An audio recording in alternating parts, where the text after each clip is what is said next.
செல்ல குழந்தையே, இன்று அதிகாலையிலே அம்மா நமக்கு இப்படி ஒரு செய்தியினை வந்திருக்கின்றாளே என்று சொல்லி பதற்றப்படாமல் தாயானவள் சொல்கின்ற விஷயத்தை தெரிந்து கொண்டு அதன் பிறகு என்ன செய்ய வேண்டும் என்கின்ற முடிவினை எடுக்க வேண்டும். ஒரு பெண் உன் வாழ்க்கையை அழிப்பதற்கு ஒரு சூழ்ச்சியை செய்து கொண்டிருக்கின்றாள் என்பதை தெரிந்து கொண்ட இந்த வராகி அதை உன்னிடத்தில் எப்படி சொல்லாமல் விட முடியும்? என் பிள்ளைக்கு இதை உடனடியாக தெரிவிக்க வேண்டும் அல்லவா? என் குழந்தையின் வாழ்க்கையில் நடந்து கொண்டிருக்கின்ற ஒரு முக்கியமான விஷயத்தை உடனடியாக சொல்லிவிட்டால் தானே என் பிள்ளை அதிலிருந்து தன்னை காத்து கொள்ள முடியும். அதனால் தான் அம்மா உன்னிடத்தில் இதை சொல்ல வேண்டும் என்று வந்திருக்கின்றேன்.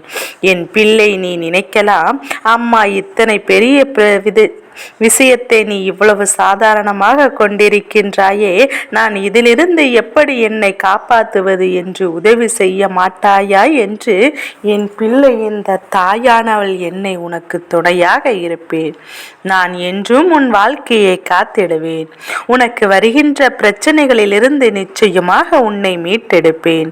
ஆனாலும் சுற்றி நடக்கின்ற விஷயங்கள் என்னவென்று நீ தெரிந்து கொள்ள வேண்டும் அல்லவா? உன் வாழ்க்கையில் நடக்கின்ற ஒவ்வொரு சம்பவங்களும் இந்த தாயானவள் கொண்டிருந்தாள் என்பதை நீ புரிந்து கொள்ள வேண்டும் அல்லவா? அதனால்தான் இன்று இந்த ஒரு விஷயத்தை உன்னிடம் சற்று அவசரமாக நான் சொல்ல வந்திருக்கின்றேன்.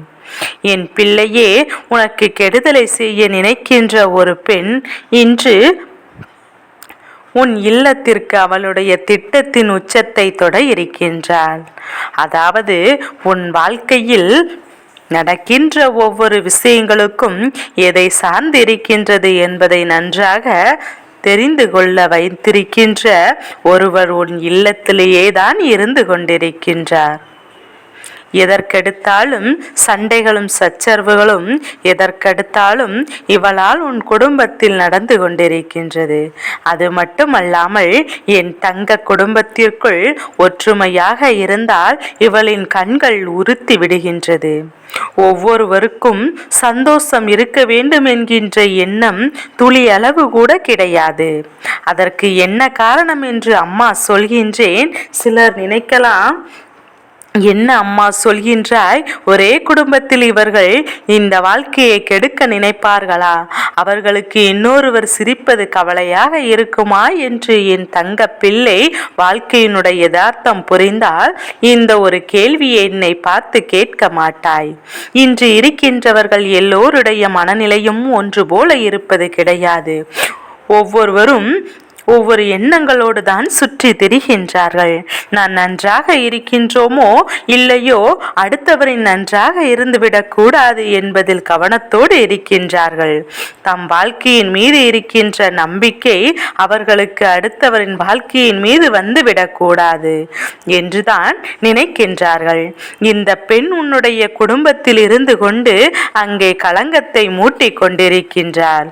என் தங்கமே, நான் சொல்கின்ற அடையாளத்தை வைத்தே அவனுடைய புகைப்படத்தை நீ கண்டு கொள்வாய்.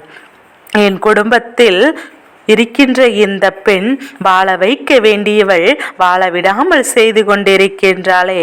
தன் மனதிற்குள் என்னமோதான் இந்த உலகத்திலே அதிக அன்போடு எல்லோரிடத்திலும் நடந்து கொள்பவள். தனக்கு மட்டும்தான் எல்லாம் எண்ணம் அடுத்தவரின் வாழ்க்கையில் கெடுக்கின்றமே என்கின்ற ஒரு சிறுதுளி அளவு கூட மனதிற்குள் எந்த ஒரு குற்ற உணர்ச்சியும் இல்லாமல் அடுத்தவரின் வாழ்க்கையை கெடுத்து கொண்டிருப்பவள். எப்போதும் அக்கம் பக்கத்தில் இருப்பதோடு சண்டைகளும் சச்சரவுகளும் செய்து கொண்டிருப்பாள். யாரிடத்திலும் நல்லிணமும் இவளுக்கு கிடையாது. யார் என்ன சொன்னாலும் ஏற்றுக்கொள்கின்ற மனப்பக்குவம் இவளுக்கு கிடையாது. தன்னுடைய உறவுகளுக்கு நல்லதொரு எண்ணம் இல்லாமல் யாரும் இவளை தன் வீட்டின் அருகே சேர்ப்பதும் கிடையாது. அந்த அளவிற்கு மோசமான எண்ணங்களை கொண்ட இவள் அடுத்தவரின் வாழ்க்கையை அழிக்க வேண்டும் என்று நினைத்தால் செய்வினைகள் செய்வதற்கு கூட துணைந்து நிற்பாள் என்பதனால் தான் யாருமே இவளை தன் அருகில் சேர்ப்பது கிடையாது. இப்பேற்பட்ட குணத்தை கொண்ட ஒரு பெண் உன் குடும்பத்தில் இருக்கும் போது அதை என் பிள்ளை நீ எப்படி எதிர்கொண்டு வருகின்றாய் என்று யோசிக்கும் போதுதான் அம்மா அடைய செய்கின்ற என் பிள்ளை, இந்த வாழ்க்கையில் இருக்கின்ற ஒவ்வொரு சூழ்நிலைகளும் உனக்கு வேதனைகளை கொடுக்கும் போதெல்லாம், மனமுடைந்து நீ கதறி அழுகின்ற போதெல்லாம் இவர்கள் வேடிக்கை பார்த்து கொண்டிருந்தால் அல்லவா, அவர்களுக்கு ஒன்றென்றால் நீ ஓடி சென்று உதவிகளை செய்கிறாய். ஏனென்றால் குடும்பத்தில் இருப்பவர்கள் அவரவர் எவ்வளவுதான் நமக்கு செய்தாலும் என்கின்ற எண்ணம் உனக்கு அவர்கள் அப்படியல்ல. உனக்கு ஒரு கஷ்டம் என்று ஒன்று வந்தால் கை கொட்டி சிரிக்கத்தான் காத்து கொண்டிருக்கின்றார்களே தவிர, ஒருபோதும் அந்த கஷ்டத்தில் உனக்கு உதவி செய்திட அவர்களுக்கு மனம் இருப்பதில்லை. சாபம் விடுவதையே தன்னுடைய தொழிலாக செய்து கொண்டிருக்கின்றார்கள். இந்த பெண் ஒரு சிறு கஷ்டம் வந்தவுடன் அடுத்தவர்களுக்கு அத்தனை சாபத்தையும் அள்ளி விடுகின்றார். உண்மையாக சொல்ல போனால் இவர்களுக்கு பெரிதளவில் வாழ்க்கையில் துணை என்று எதுவும் இல்லை. என் பிள்ளை உன்னை வாழ விட மாட்டேன் என்று சபதம் எடுக்கின்ற இந்த பெண்ணாகத்தான் இந்த பெண் இருந்து கொண்டிருக்கின்றாள். சரி, இப்போது என்ன செய்யலாம்? இந்த பெண்ணை உன்னால் ஒருபோதும் திருத்திவிட முடியாது. ஏனென்றால் அந்த அளவிற்கு அவனுடைய மனது மாறிவிட்டது. யார் வாழ்க்கையும் சந்தோஷமாக இருப்பதை கண்டு இவள் சந்தோஷம் அடையவில்லை. எல்லாவற்றிற்கு காரணம் என்ன தெரியுமா? இவள் தன்னுடைய வாழ்க்கையில் இவள் தன்னுடைய குலத்தினால் அத்தனையும் இழந்தவள். இவனுடைய குணம் இவளோடு யாராலும் இருக்க முடியாது. அந்த அளவிற்கு கேடுகெட்ட எண்ணங்களை கொண்டவளாக இருக்கும்போது எல்லோரும் ஒதுக்கி வைக்கத்தான் செய்கின்றார்கள். என் குழந்தையே, காரணம் இனிமேல் இவளை திருத்துவது என்பது ஒரு முடியாத காரியமாக இருந்து கொண்டிருக்கின்றது. இவளுக்கு அறிவுரைகளை சொல்லி இவளை நல்வழிப்படுத்துவது என்பது நம்மளால் முடியாத ஒரு விஷயம். அதனால் என் பிள்ளை, நீ என்ன செய்ய போகின்றாய் தெரியுமா? தனிமையை இவளுக்கு முதலில் கொடுக்க வேண்டும். அனைவரோடும் சேர்ந்து இருக்கும்போது அவர்களுடைய அருமை என்னவென்று இவளுக்கு புரியவில்லை. உண்மையாகவே தனித்து நின்றால் தான் இவளுக்கு உன்னுடைய அருமை என்னவென்று புரியும். நமக்கு ஒன்று என்றால் யார் இருக்கிறார்கள்? நமக்கு ஒன்று என்றால் இவர்கள் தானே நம்மை தேடி வர வேண்டும். அக்கம் பக்கத்தில் கதைகள் பேசுபவர்கள் எல்லாம் நாளை நமக்கு ஒன்று என்றால் எந்த காலகட்டத்திலும் நமக்கு உதவி செய்ய போவதில்லை என்பதையும் அவர்களுக்கு புரிய வைக்க வேண்டும்.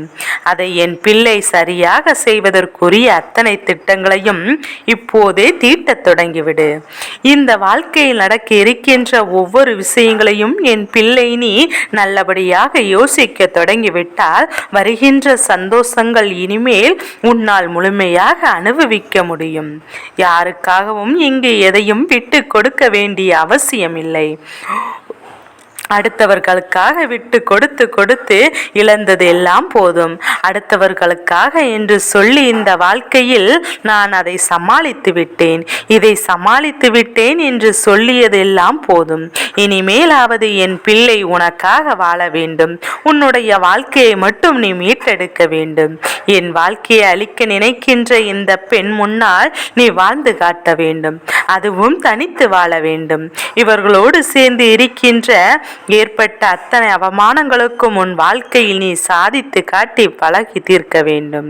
நாம் எதற்காக இப்படி செய்தோம் என்று வெக்கி தலை குனிகின்ற அளவிற்கு இந்த பெண்ணின் முன்னால் என் பிள்ளை நீ வாழ்ந்து காட்ட வேண்டும். அப்படி நீ வாழ்ந்து காட்டினால் உன் வாழ்க்கையில் அத்தனை சந்தோஷங்களும் இனிமேல் உன்னை பின்தொடர்ந்து வரும். யாராக இருந்தாலும் சரி, அவர்கள் செய்கின்ற பாவங்களுக்கு பல நிச்சயமாக உண்டு. நான் சொல்வது உன்னுடைய மன அமைதிக்காக. எப்போதும் இவர்களோடு மல்லு கட்டி கொண்டு நிற்பதில் வாழ்க்கை இல்லை. உனக்கான சந்தோஷத்தை இவர்கள் தொலைத்து விட்டு நிற்கின்றார்கள். சற்று தனிமை உன் வாழ்க்கையில் உனக்காக கொடுக்கும். அதை எடுத்துக் கொள்வதில் எந்த ஒரு தவறுமே கிடையாது. இந்த பெண் தான் செய்த தவறுக்கு வெக்கி தலை குனிந்து தனியாக இருக்க வேண்டிய கட்டாயம் வரத்தான் போகின்றது. அந்த நிலைமை உன் அம்மா நான் உருவாக்கி கொடுக்கின்றேன். தவறுகளை மன்னிக்க வேண்டிய பக்குவம் இருந்தாலும் அடுத்தவரின் கண்ணீருக்கு காரணமானவர்களுக்கு எந்த காலகட்டத்திலும் மன்னிப்பு என்பது கிடையாது. என் பிள்ளையே, உன்னுடைய மன அமைதி நிச்சயமாக பெற்றுக்கொள். நான் எப்போதும் உன்னோடு தான் இருப்பேன். என் செல்ல குழந்தைக்கு இந்த வராகி அம்மாவினுடைய ஆசீர்வாதங்கள் எப்போதுமே முழுமையாகத்தான் கிடைக்கும். ஓம் வாராகி தாயே போற்றி போற்றி.